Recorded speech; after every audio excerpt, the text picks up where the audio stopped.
பாண்டிக்கு கடையில் இருப்பே கொள்ளலைங்க. வானதியை பார்க்கணும் போல இருக்கு. வானதி அம்மா காமாட்சி காலையில் சமையலுக்கு தேவையான காய்கறி வெட்டிட்டு இருக்காங்க. வானதி தூங்கி எழுந்து வந்து, அம்மா நான் வெங்காயம் உரிச்சு தட்டுமான்னு கேட்குறாங்க. என்னடி அதிசயமாக இருக்குது, இந்த வேலைக்கெல்லாம் நீ வரவே மாட்டியே, எப்போ பார்த்தாலும் ஆம்பளை பையன் கணக்காக வெளியே சுற்றிட்டு கிடப்ப, இல்லைன்னா அந்த மெக்கானிக் பையன் கடையில் இருப்ப, இல்லைன்னா அந்த ரூமுக்கு அதை சாத்திட்டு ஃபோனை நோண்டிட்டு இருப்ப, இன்றைக்கி என்ன அதிசயமாக இருக்குது, ஏன் அந்த பையனோட சண்டை போட்டுட்டியான்னு கேட்குறாங்க. ஆமாம்மா, அவன் தன்னோட குடும்பம் தான் பெருசு, அண்ணனுக்கு கல்யாணம் ஆன பிறகு தான் என்னை கட்டிக்குவேன்னு சொன்னான், சரி நீ உங்கள் அண்ணனையே கட்டிக்கோன்னு திட்டி விட்டுட்டேன் அப்படின்னு வானதி சொல்கிறாங்க.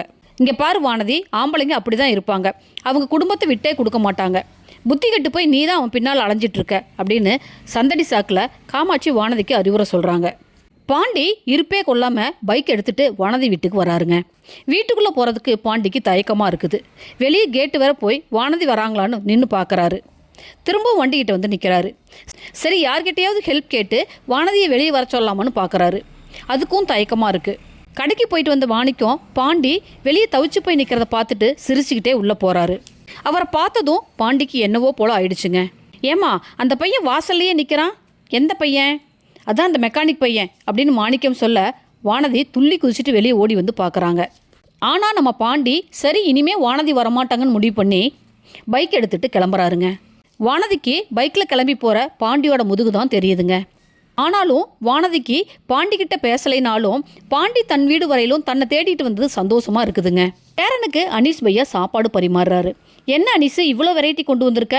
அம்மா பையா, நீங்களே என் கூட சாப்பிட்றதுனால சந்தா பார்த்து பார்த்து சமைச்சு கொடுத்து விடுது அப்படின்னு அனீஸ் பையா சொல்ல சேரனுக்கு சந்தாவை நினச்சி ரொம்ப சந்தோஷமாக இருக்குங்க. பையா, நேற்று சோழன் அண்ணாவும் அவங்க பீபியும் நம்ம வீட்டுக்கு சந்தாவை உங்களுக்கு கல்யாணம் கட்டி கொடுக்கறத பற்றி பேச வந்தாங்க. சோழனும் நிலாவும் வந்தாங்களா? ஆமாம் பையா, நானும் எங்கள் ஊரில் இருந்து ஆளுகளெல்லாம் வர சொல்ல முடியாது, அவங்க வந்தால் பிரச்சனை ஆகிடுன்னு சொன்னேன். சோழன் பையாவும் அது சரி இங்கேயே கல்யாணம் பண்ணிவிடுவோன்னு சொல்லிட்டு கிளம்பி போனாங்க. பையா, சந்தாவுக்கும் உங்களை கட்டிக்க இஷ்டம், நானும் கொஞ்சம் காசு சேர்த்து வச்சுருக்கிறேன், அதனால் இங்கேயே கல்யாணம் பண்ணி கொடுத்துடலான்னு இருக்கேன்னு அனீஸ் பையா சொல்கிறாருங்க. ராகவ் நிலாவை தன் கேபினுக்கு கூப்பிடுறாரு. நிலா உள்ள வர, ஏன் நிலா வெளியே வேலை தேடிட்டு இருக்கீங்களா? ஆமாம் ராகவ். ஏன், உங்களுக்கு என்ன பிரச்சனை? என்ன பிரச்சனைன்னு உங்களுக்கு தெரியாதா? எல்லா ஸ்டாஃப்டையும் ட்ரீட் பண்ணுற மாதிரி என்ன ட்ரீட் பண்ணுறீங்க, ஓவராக கேர் பண்ணுறீங்க. நான் என்னோடய சுச்சுவேஷனை உங்கள்கிட்ட எக்ஸ்பிளைன் பண்ண பிறகும் நீங்கள் அன்வான்டாக எனக்கு மெசேஜ் பண்ணுறீங்க. எனக்கு இங்கே வேலை செய்ய அன்கம்ஃபர்டபுளாக இருக்குது. நான் என்னோடய ரிசைனேஷன் லெட்டரை உங்களுக்கு மெயில் பண்ணியிருக்கேன். ஓ அப்படியா, நீங்கள் நியூ கமர், ஏதோ 2 ப்ராஜெக்டில் சக்ஸஸாக ஒர்க் பண்ணிட்டா நீங்கள் பெரிய இவங்கன்னு நினப்பா? நீங்கள் வெளியே போய் கிழிச்சிட முடியும்னு நினைக்கிறீங்களா? இங்கே நான் ப்ராஜெக்ட் கொடுத்த மாதிரி யாரும் உங்களுக்கு தரமாட்டாங்க.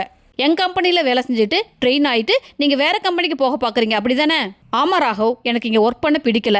அப்போ நான் எக்ஸ்பீரியன்ஸ் சர்டிஃபிகேட் தரமாட்டேன், நீங்கள் பண்ணின ப்ராஜெக்ட்டுக்கும் ஒர்க் சர்டிஃபிகேட் தரமாட்டேன். உங்களால் என்ன பண்ண முடியுமோ பண்ணிக்கோங்க. ஏன் ராகவ், நான் செஞ்ச ப்ராஜெக்ட்டுக்கு ஏன் ஒர்க் சர்டிஃபிகேட் தரமாட்டேங்கிறீங்க? அது தப்பு இல்லையா? அப்படித்தாங்க, தப்பு தான்.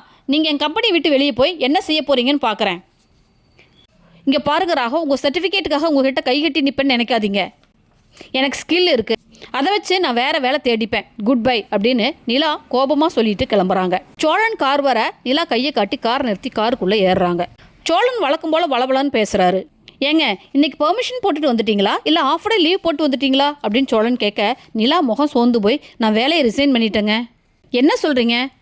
திரும்ப அந்த ராகவ் ஏதாவது பிரச்சனை பண்ணனானா? அதெல்லாம் இல்லைங்க, எனக்கு அங்கே ஒர்க் பண்ண இஷ்டம் இல்லைங்க, ஆனால் எனக்கு அந்த ஜாப் ரொம்ப பிடிச்சிருக்குங்க.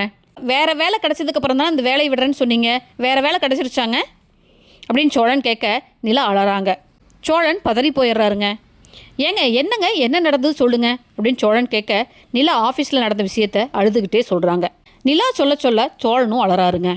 அந்த ராகவ் செஞ்ச ப்ராஜெக்ட்டுக்கு ஒர்க் சர்டிஃபிகேட் தரமாட்டேன்னு சொல்லிட்டாருங்க அப்படின்னு சொல்லி நிலா தேம்பி தேம்பி அழறாங்க.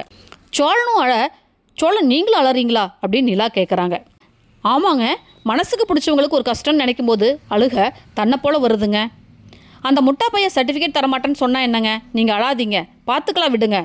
உங்களுக்கு இருக்கிற அறிவுக்கும் புத்திசாலித்தனத்துக்கும் இதை விட நல்ல கம்பெனியில் நல்ல வேலையாக கிடைக்குங்க அப்படின்னு சோழன் நிலாவுக்கு ஆறுதல் சொல்கிறாருங்க. நீங்கள் வேணால் பாருங்கள் ஃப்ரெண்ட்ஸ், சேர்னன்னா தன்னோட சைட் இன்ஜினியர்கிட்ட சொல்லி நிலாவுக்கு கண்டிப்பாக வேலை வாங்கி தருவாருங்க. ஓகே ஃப்ரெண்ட்ஸ், தேங்க்ஸ் ஃபார் வாட்சிங். என் சேனலை லைக் பண்ணுங்கள், ஷேர் பண்ணுங்கள், சப்ஸ்கிரைப் பண்ணுங்கள். தேங்க்யூ.